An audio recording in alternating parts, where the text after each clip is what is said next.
Hello everyone, I hope you all are fit and fine, and I hope you have watched my all the first and second video which is related with the solution, and you have enjoyed a lot by doing all the activities. Have you done that activity? If yet not, then do it. Definitely it helps you to understand more about the different types of liquid, solute, solvent and the solution as well as the suspension. Okay class? So now we are going to start the next topic, that is the gaseous state. As we have already learned more about the solid, liquid and gas and their different characteristics. What we have learned about the gases, that gases are not having the definite shape. They contain the shape of the container, as well as they also not have the definite volume. As we have observed, when we fill the balloon and change the gas from one balloon to another balloon, it changes the volume. So they don't have the definite shape as well as they don't have the definite volume. So now the most important thing, we come to know that air is also a mixture of different gases. So a number of gases are present in the air. Let's come to understand what are the different gases that are present in the air and what are their percentage. As I have a picture over there, if I am taking this is a molecule of air, then what are the different percentage of gases that are present in the air? This is the complete part. As you have observed, this is the bigger part that is present here, and that is having 78% of the air. It contains nitrogen gas. So here you come to understand that nitrogen is a gas that is present 78% inside the air. Here it is 78%. Now the next bigger part you have observed there. This is approximately 21% of a molecule, and this is the percentage of oxygen. Oxygen contains 21%. So now just calculate the percentage, 78% and then 21%. After adding, which number we are having? That is 99%. So it means this is the remaining part, and that is 1%. That 1% has the different types of gases which we denote as other gases. This 1% is other gases. And in this other gases, what are the different things that are present? This may be carbon dioxide, water vapor, argon and different types of other gases. The percentage of carbon dioxide in the air is 0.03%. So with the help of this pie chart, we come to understand about the different types of gases that are present in the air.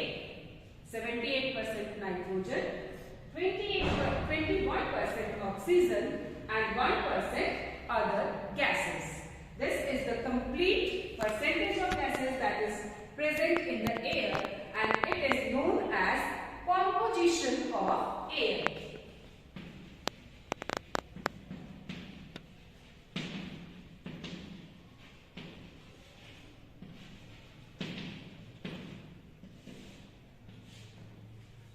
I hope that much is clear to you all.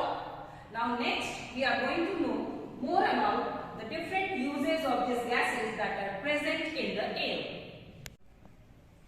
So as we have discussed that nitrogen contains 78% in the air. Now it is a very important gas that is present in the air, and it is also useful for all of us. I hope you all love to drink or eat pulses. Most of the time mother advises us to drink or eat the pulses because it contains huge amount of protein. So everyone, this thing comes in our mind. How do we get about how the plants produce the protein. Basically, that protein is contain nitrogen that is present inside the air. It is present in the air. When this nitrogen present in the air is absorbed by the soil, the small bacteria that is present on the root part or the root nodules, that is known as nitrogen fixation bacteria. Nitrogen fixation bacteria are present at the root part or the root nodules of the pulses. What they have done? They just absorb the nitrogen from the atmosphere and then break down it. After breaking, that nitrogen is absorbed by the plants and finally it is converted into the protein that is converted finally into the fruit. And when that fruit is eaten by you, the nitrogen in the form of protein is going inside your body and you are getting the protein. So, the nitrogen helps in the protein synthesis. Now the second one, as you all know, the gases are helpful in the burning as well as nitrogen helps in the things that are burning very fast or the too high.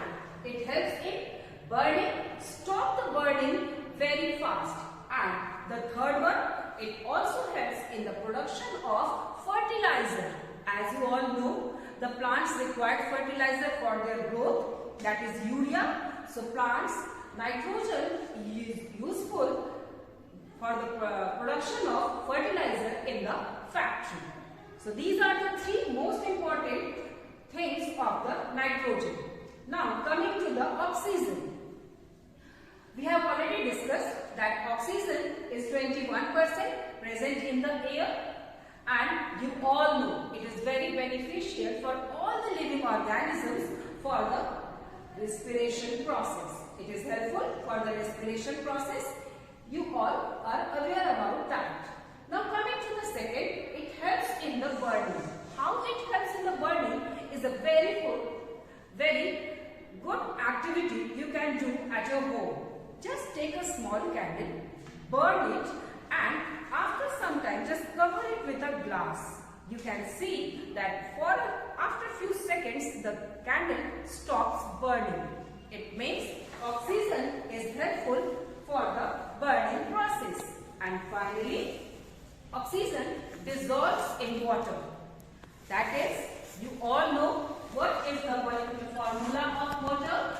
That is H2O. Oxygen helpful or it is dissolved in water. Oxygen is present in the water and that oxygen is absorbed by all the aquatic organisms, whether it is plants or animals, for the process of respiration. So these are the three important uses of oxygen. Now coming to the carbon dioxide. You must aware about that the percentage of carbon dioxide is 0.03%, and the fire extinguishers which we are using, sometimes you might have observed in your school corridor also, the fire extinguishers are there, the red color fire extinguisher. This is used and on that fire extinguishers we have carbon dioxide to put out the fire. Next, CO2 is helpful in the photosynthesis process. By the photosynthesis process, the plants prepare the food and for that they need carbon dioxide. The third one is it maintains the earth's temperature. This one is very important. As we all know, the gases are present in the atmosphere and atmosphere have the different layers. Carbon dioxide is also present in the atmosphere. It absorbs the sunlight and in this way it maintains the earth temperature. And one more important thing of the carbon dioxide gas is when you are drinking the cold drink, you might have shaken it and after shaking you have observed the bubbles are coming out. How these bubbles have formed inside this water? It is basically the presence of carbon dioxide gas in the cold drink that makes it fizzy and due to which it gives the structure of the bubbles. So kids, these are the three important gases that are present in the air and these are their importance, useful things. So I hope you all understand this. Just read it from your book learn it properly, and in our next video we come to know more about the air. Okay, thank you.